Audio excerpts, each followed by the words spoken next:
Hi everyone, James Robinson here, and today in this video I'm going to compare the brand new Taylormade M3, Taylormade M4 iron. Now these irons have been brought out on the back of the Taylormade M3 M4 range, so they've got the drivers, which I've already reviewed. If you've not looked at that, go have a look.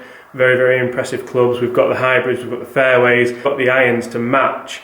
Now the M3 has taken over the old M1 iron, and in the same manner the M4 has taken over the M2 iron. Both were very successful irons, and the M2 iron was very popular with people looking for distance. It was a long hitting iron, low spinning, the lofts were very, very, very strong, which to be honest these are as well, and I'm going to go into more detail with you up on the range. The first thing that you'll notice is the new Ribcore technology. This is what Taylormade say about the Ribcore technology. Ribcore localises face flexibility, transferring more energy to the ball to increase ball speed and promote straighter shots.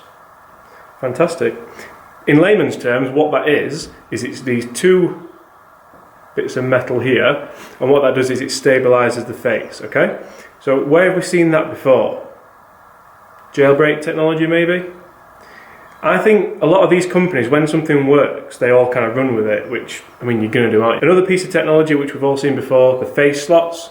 So again, if I go close up, you'll see the face slots either side of the grooves. That enhances face flexibility in the heel and toe areas to preserve ball speed on miss hits for greater consistency. Interesting how they don't have that in the P790s range at all, or the P range at all, which really interests me actually, because that's a really good range of golf clubs.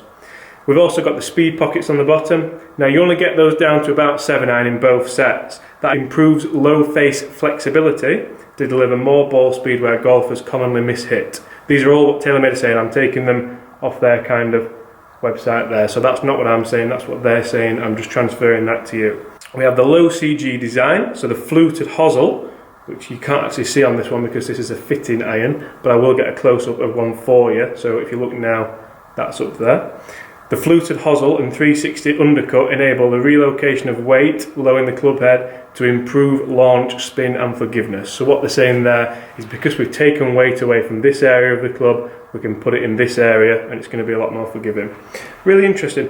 One thing that I'm not too sure about with the whole concept of we release a driver brand, which M3 and M4 is, or like a sub-brand, we release an iron brand with it, and I don't understand that at all, because the P range of irons, the P730, the P750, the P770 and the P790, I think I've got them all in there, are all really good golf clubs. If you've seen my review of the P790, or if you haven't seen it, should I say, go take a look, because they're outstanding golf clubs.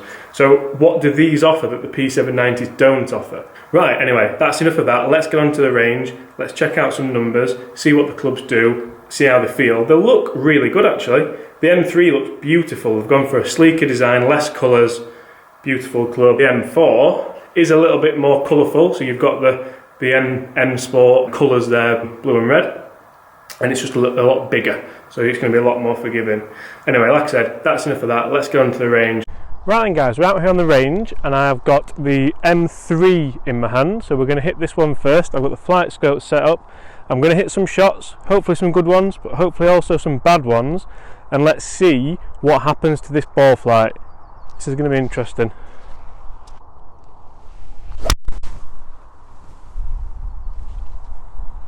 First shot, 162 carry, and to be honest, it was a very heely strike. If you can see in the camera, right out of there. So not a bad kind of first hit for the club, not necessarily for me, very heely strike. Let's see what the next one does.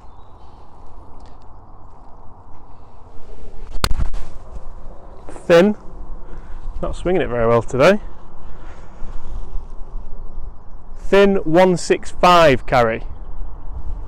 Interesting. So we've got 30.5 degrees of loft on this golf club, so it's a fairly strong golf club, this one. I have noticed it is coming out fairly low.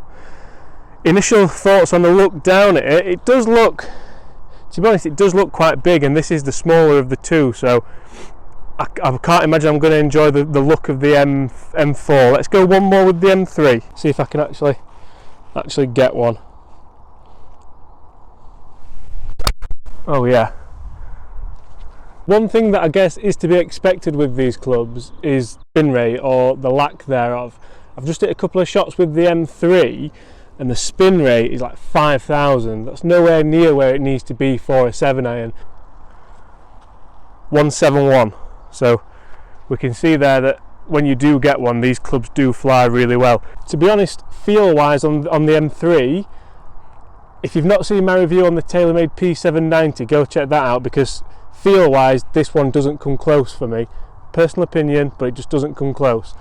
Let's see what the M4 has to offer. Right then guys, Taylormade M4, 28.5 degrees of loft on this 7-iron. That doesn't seem like a lot, does it? Let's see what it does. Another thin one, 159. That was really thin though. Interesting to get these bad shots out here. Got that one nice. But it's interesting because you can't really tell with these clubs when you do get one nice. I mean, there, I've absolutely ripped this M4 and it's gone a long way. That one went 175 yards, I think. I'll go back and check in a second. And it's just, I can't tell. I can't tell that I've ripped it. I can't tell whether I've ripped it or if I'm sure if I shanked it I'd be able to tell, but if it's come out the toe of the heel, and that probably shows that this isn't a better player's iron. I would put myself in that category. I don't know why. And even the M3, it didn't feel, I want to be able to tell where I've struck it out the club face, and if that's something you're looking for as well, these clubs aren't going to be for you. If you're looking for overall distance and forgiveness, take a look. You might go M4 long irons, M3 short irons, maybe try and mix those in. Let's go one more with the M4 and then have a bit of a roundup. See if I can really get one going.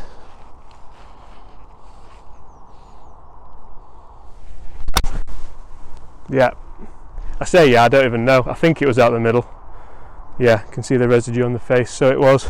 Sometimes when you're on the flight scope or the Trackman and you see the ball flying, you think, oh, there's no chance that's. I'll tell you what. So that one there, carry 175, total 180, and it was still going up over the 150 marker here on the range. So absolutely no doubt that these clubs are going a very long way.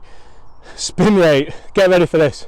Spin rate, 4,311. It's just not going to work. So as a bit of a roundup for these clubs, guys, good clubs. They feel fairly dead. They perform. They go a long way. Definitely forgiving. Definitely something over technology that's going into these. The lofts are false. Okay, really these should say 7.5 or even 6-iron on them, if we were being honest about it. But that's the way all the clubs are going. I hope you've enjoyed this review. Just a brief one on the Taylormade M3 M4 iron. If you've not seen my reviews on the drivers or on the P790 irons, go check that out. I much preferred the P790 irons to these ones personally. And that's not to say that you wouldn't, but that was my personal opinion. Okay guys, all my social media links are at the bottom here. If you haven't subscribed already, please do. See you soon.